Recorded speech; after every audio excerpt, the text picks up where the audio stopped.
عزتمن دا ویڈیو را سره وګوره بیا اخره کې یو څو خبرې کوم.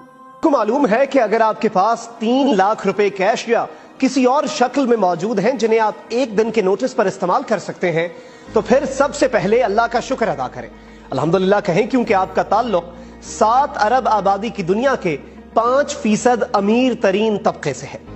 अगर आपको प्यास लगे और 10 मिनट के अंदर अंदर ताजा या फ्रिज के पानी का गिलास आपको मिल सकता है तो फिर भी सबसे पहले अल्हम्दुलिल्लाह कहें, अल्हम्दुलिल्लाह, क्योंकि आपका ताल्लुक दुनिया के उस 20% तबके से है जिसे अल्लाह ने ये सहूलत दे रखी है।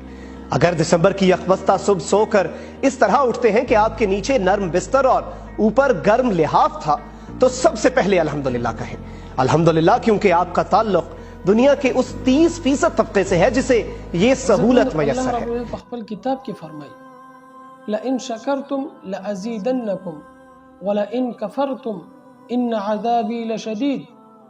अल्लाह रब्बुल फरमाई कचरे तासु शुक्र वासलो नو زه به تاسو ته زیات کم خپل نعمتونه، او کچره تاسو ناشکري وکړله نو بهشکه زما عذاب بیا ډیر سخت دی.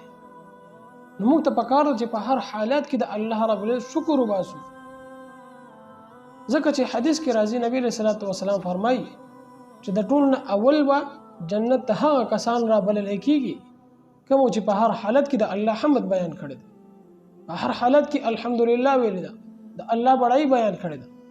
یعنی په خوشحالۍ کې او په غم کې کله چې په خوشحالي راغلی ده نو الله بڑای بیان کړی ده، کله چې په غم راغلی ده هم الله طرف ته رجوع کړی ده. نو دغه کسان به د ټول نه اول جنت ته رابلل کېږي. بل ځای کې الله رب فرمایي فاذکروني اذکرکم واشکروا لي ولا تکفرون. تاسو ما یاد کړئ زه به تاسو یاد کړم، تاسو زما شکر وباسئ، ناشکري مه کوئ. عزتمند مونږ ته پکار ده چې په هر حالت کې د الله رب شکر وباسو. زړګی چې ذکر نه کوي زړګی ما ورته وایا، سړی چې بې تقوا وي نو سړی ما ورته وایا، سړی چې بې تقوا وي نو سړی ما ورته وایا.